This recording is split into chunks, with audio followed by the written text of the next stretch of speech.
একটি বাবা একটি সংসারের জন্য বটগাছ। বাবা সংসারের যেমন বটগাছ জীবন আমাদের সকলকে ছায়া দেয়, তেমন বাবা একটি সংসারের সকলকেই ছায়া দেয়। সে হলো আমাদের সংসারে একটি বটগাছ। কিন্তু আমরা অনেকে কি করি, বাবাকে ঠিকমতো সম্মান করি না এবং বাবাকে অসম্মান করি। বাবা যখন দুনিয়া থেকে চলে যাবে তখনই আমরা বুঝতে পারি যে বাবা কি জিনিস। তা বাবা থাকতে আমরা বাবাকে সকলেই কদর করতে চাই না। কিন্তু বাবা যে কি প্রকৃতিক একটি বট গাছ, যখন বাবা দুনিয়া থেকে চলে যাবে তখনই বুঝে পারা যায় যে বাবা কি জিনিস এবং বাবা কি জিনিস ছিল। এটা প্রত্যেকটা সন্তানের জন্যই খুব গুরুত্বপূর্ণ তার বাবা মা।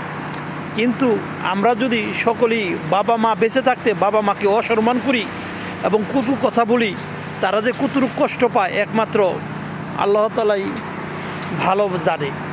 কিন্তু আমরা সকলেই চেষ্টা করব বাবা মাকে সম্মান করতে, যে যেটুক সম্মান পাওয়ার উপযুক্ত এবং যার কারণে আপনি এই দুনিয়ায় এসেছেন, এই দুনিয়া দেখেছেন, তাদেরকে যদি আপনি ভুলে যান, তাদেরকে যদি অসম্মানই করেন, তার চেয়ে আর নিকৃষ্ট কাম কি হতে পারে।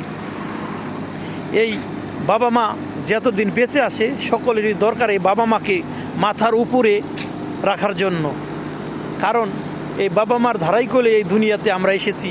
এবার বাবা মার ধারাই করে এই দুনিয়ায় এসে আমরা এই কাজকর্ম করে খেতে পারতাছি। তাদের দোয়া করে আমাদের মাথার উপরে সবই থাকে। আমরা যেতই অন্যায় করি, বাবা মা কইলে ছেলে সন্তানের অন্যায়কে অন্যায় মনে করে না। তারা কইলে অনেক অন্যায় ভুলে যায়। কিন্তু ছেলে যদি বাবাকে ঠিকমতো ডাক দেয়, মাকে ঠিকমতো ডাক দেয়, সে মা বাবা কখনোই ছেলের উপরে অসন্তুষ্ট হয়ে থাকতে পারে না। তাই আমি বলতে চাই, সময় থাকতে বাবা মাকে ভজেন, বাবা মাকে কষ্ট দিবেন না এবং দেখবেন তাদের দোয়ায় আপনি একদিন অনেক বড় হতে পারবেন। এটা নিশ্চিত। যদি বাবা মা ঠিকমতো ছেলে সন্তানের জন্য দোয়া করে, অবশ্যই আল্লাহর কাছে ওই দোয়া যায় পৌঁছায়।